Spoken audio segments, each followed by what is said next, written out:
Good morning. Good morning. I'm just going to kind of go off the cuff here.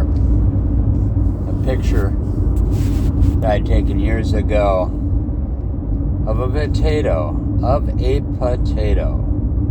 in a parking lot at a doctor's clinic.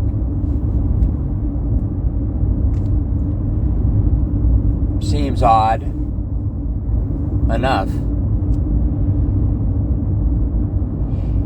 until you factor in that the nearest grocery store was probably half a mile to a mile away. It's kind of like looking at the James Webb telescope and figuring out, trying to see what and understand what's going on there. You know? I could tell you every part of that setting, but the story of how that potato got into a parking lot is odd. The fact that it was a doctor's clinic, and if it fell out, I don't know. It was kind of off on the side too, so it was just strange. But life is strange. And those are the things that my mind tends to capture.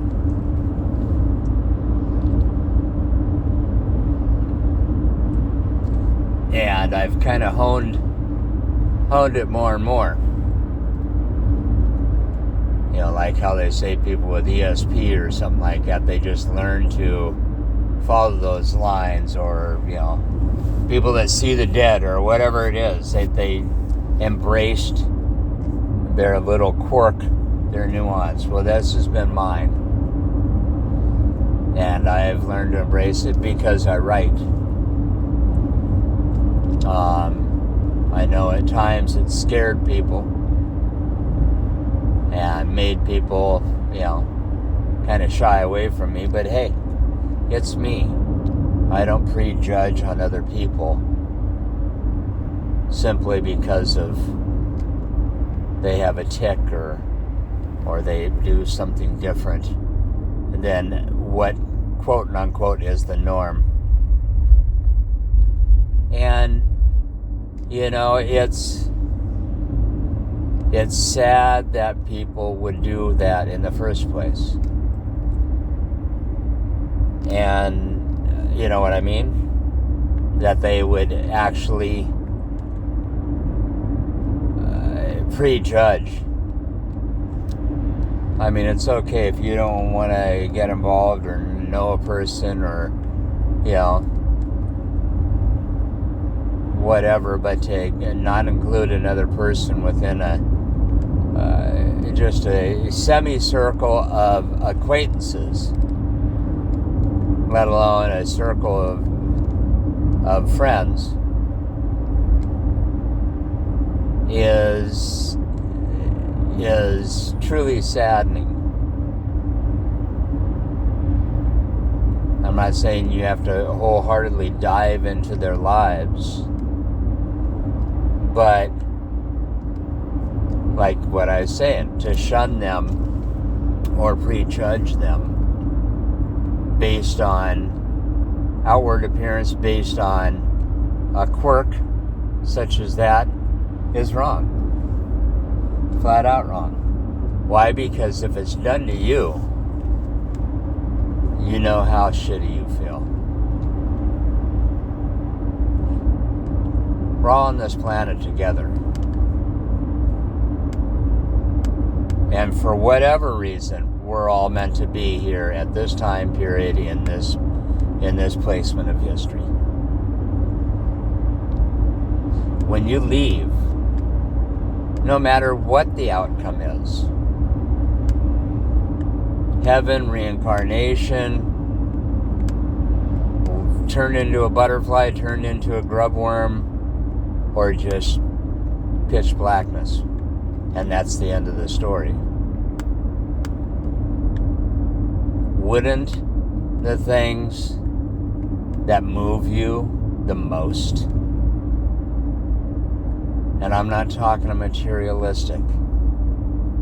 I'm talking about that move you the most. Deep down into your soul, lighting up your mind and your intelligence, bringing to your emotional senses something that triggers tears. Wouldn't that be the ultimate that you want to strive to live for? To be so in touch at that moment in place and time that you see things that way.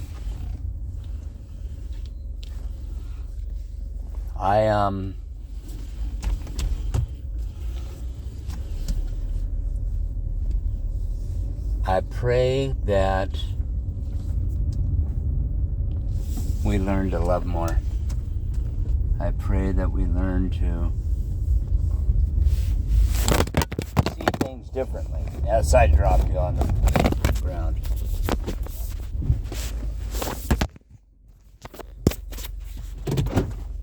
There. I pray that we see things differently. There. I've recouped.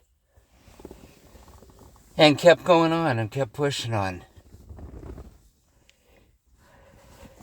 Because I feel that this one's an important one to say. Got nothing but love for you today. Enjoy today.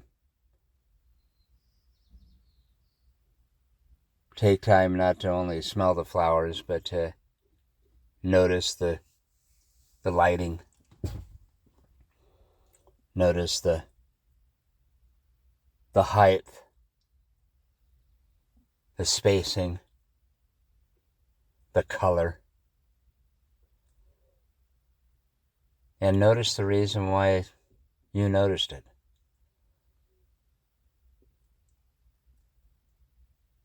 Be alive in your senses.